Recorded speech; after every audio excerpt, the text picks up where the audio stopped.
নমস্কার দর্শক বন্ধু, আমি দশভুজমা ব্লগস। আশা করছি তোমরা প্রত্যেকে ভালো আছো, সুখে আছো। তোমাদের সুখ, শান্তি, সমৃদ্ধি কামনা করে আমি আরও একটি নতুন ভিডিও উপস্থাপন করতে চলেছি। আজকে বলবো, ব্যাঙ বাড়িতে যদি ঢোকে তাহলে কি শুভ না অশুভ। এই ঘটনা কিন্তু প্রত্যেকের বাড়িতে ঘটবে। বাড়িতে যদি হঠাৎ কোনো ব্যাঙ দেখতে পাও, আমরা কি মনে করি এটা সাধারণ ব্যাপার, এটা কোনো ব্যাপার না। কিন্তু ব্যাঙের এই অপ্রত্যাশিত আগমন আমাদের জীবনে বিশাল বড় পরিবর্তন ঘটতে পারে।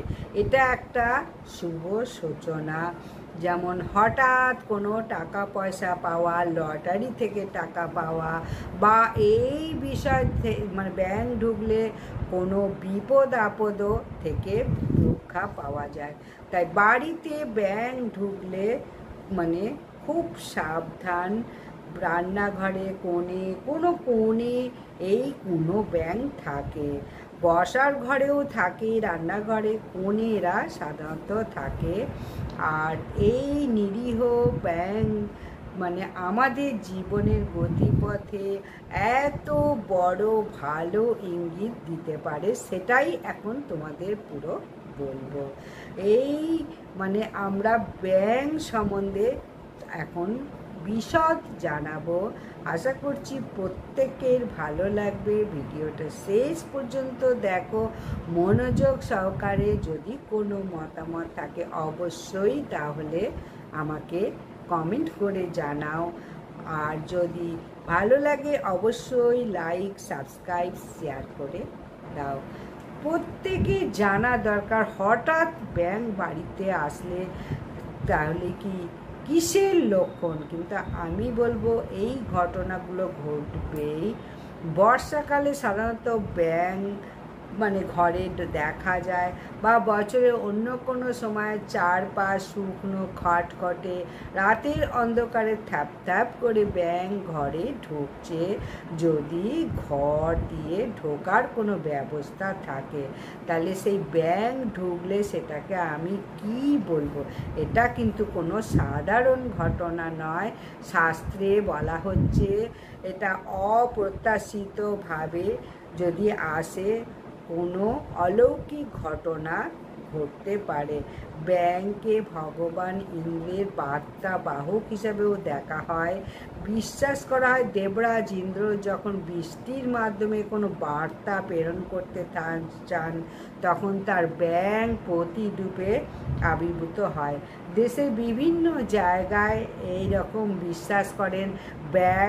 ব্যাঙের আগমন ঘরের স্বাভাবিক জিনিসটাকে নষ্ট করতে পারে, কিন্তু পরিবারের কোনো সদস্যের রোগ, শোক, আর্থিক ক্ষেত্রে অপ্রত্যাশিত ক্ষতি অথবা কোনো শত্রুর গোপন ফাঁদের ইঙ্গিত বহন করে এই কোনো ব্যাঙ যদি ঘরের একটা নির্দিষ্ট স্থানে বারবার আসে, তাড়ানোর পরেও বিছানার আশেপাশে, পুজোর ঘরে, রান্নাঘরের কোণে, সিঁড়ির তলায় যদি ঘোরাঘুরি করতে দেখা যায়, সাধারণ হিসাবে মনে ভাবলে হবে না। এটা একটা সতর্ক দিচ্ছে যে এই অনেক অভিজ্ঞ পণ্ডিত গৃহস্থরা এই বিষয়ে অনেক লক্ষ্য করেছে যে যদি কোনো ব্যাঙ বারবার ঘরে প্রবেশ করে এবং কিছুক্ষণ সেখানে স্থিরভাবে থাকে কিছুদিন, তাহলে এটাই ইঙ্গিত দেয় গৃহে কোনো নেতিবাচক শক্তি বা কারোর অশুভ দৃষ্টি পড়েছে।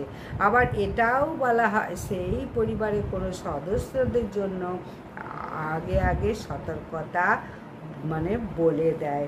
কঠিন চ্যালেঞ্জের মুখে পড়তে চলেছে সেই পরিবার। এই জিনিসগুলো ঘটতেই পারে তার জীবনে। হঠাৎ করে কোনো আর্থিক ক্ষতি, এমনকি কাজের ক্ষেত্রে অনিশ্চয়তা, চাকরি হারানোর সম্ভাবনা, বেকারত্ব হওয়া, পরিবারের সদস্যের মধ্যে ঝগড়াঝাঁটি, কলহ, অশান্তি লেগেই থাকবে। আবার কোনো শারীরিক অসুস্থ হতে পারে। তাই ব্যাঙের এই আগমন সবসময় অশুভ ইঙ্গিতও বহন করে না, কিছু বিশেষ ক্ষেত্রে আবার এটা শুভ ইঙ্গিতও দেয়। যেরকম বলবো, যদি কোনো ব্যাঙ পুজোর ঘরে প্রবেশ করে এবং কোনো একটা নির্দিষ্ট কোণে সে থাকে, আর যখন খাবার দেখে তখন সে খাবার নিতে বেরোয়, তখন মনে করা হয় দেবতারা নিশ্চয়ই আশীর্বাদ করতে চলেছে সেই পরিবারের। আবার কোনো গর্ভবতী মহিলার ঘরে যদি ব্যাঙ আসে এবং আওয়াজ করে, এটাকে সন্তানের উজ্জ্বল ভবিষ্যতের ইতিবাচক ইঙ্গিত বলে গণ্য করা হয়। তবে ব্যাঙের অপ্রত্যাশিত উপস্থিত মনে কিছু অস্বস্তি বা ভয় সৃষ্টি করে, তাহলে জানবে সহজ প্রতিকার কিছু করতে হবে, যেটা মানে বিপদ থেকে রক্ষা করবে। প্রথম বলবো, ঘরে ব্যাঙ দেখলে কখনো ভয় পেও না, সেটাকে আঘাতও করবে না, বের করারও চেষ্টা করো না। কোনো একটা নরম কাপড়ের সাহায্যে আলতো করে ধরে মুক্ত পরিবেশে বার করে দাও। যেখানে ব্যাঙটা ছিল সেখানে একটু মানে ফিনাইল দিয়ে পরিষ্কার করে গঙ্গার জল ছিটিয়ে দাও। ঘরে প্রত্যেকটা কোণে কোণে গঙ্গার জল ছিটিয়ে দেওয়া উচিত। সন্ধেবেলা ঘরেই ঠাকুর ঘরে একটা প্রদীপ জ্বালা, লক্ষ্মীনারায়ণ দেবীর কাছে একটি প্রার্থনা করুন, আমাদের গৃহে যেন কোনো অশুভ শক্তি প্রবেশ করতে না পারে, সকল বিপদ থেকে যেন আমাদের পরিবারকে রক্ষা করা হয়। এবং এটা বলা হয়, ব্যাঙ আসার 3 দিনের মধ্যে 1 মুঠো কালো তিল, 7টি লবঙ্গ, সামান্য ধুনো গুঁড়ো একসাথে মিশিয়ে জ্বলন্ত আগুনে নিবেদন করলে ঘরে সমস্ত অশুভ শক্তির প্রভাব কেটে যায়। আবার শাস্ত্রমতে শনি ও রাহুর অশুভ প্রভাব থাকলে ঘরে ব্যাঙের আগমন ঘটে। তাই শনিদেবের মন্দিরে গিয়ে সর্ষের তেলের প্রদীপ, একটু তিল দিয়ে সেখানে নিবেদন করতে হবে গ্রহের বাড়ির শান্তি কামনার জন্যে, গ্রহের শান্তি কামনার জন্যে। তাই আমাদের বাড়ি একটা শুধু মানে ইট কাঠ পাথরের স্থান নয়, দেব দেবীর আশীর্বাদেরও জায়গা। তাই কোনো মানে অপ্রত্যাশিতভাবে ব্যাঙ যদি ঘরে প্রবেশ করে, তাহলে এটাকে অবহেলা না করে শান্তভাবে কীভাবে এর উপায় বার করা যায়, ভালো একটা শুভ উপায় বার করা যায়, সেটাই করো। যেভাবে বললাম, সচেতনতা সঠিক পন্থার মাধ্যমে পরিবারকে বড় বিপদ থেকে রক্ষা করতে পারবে।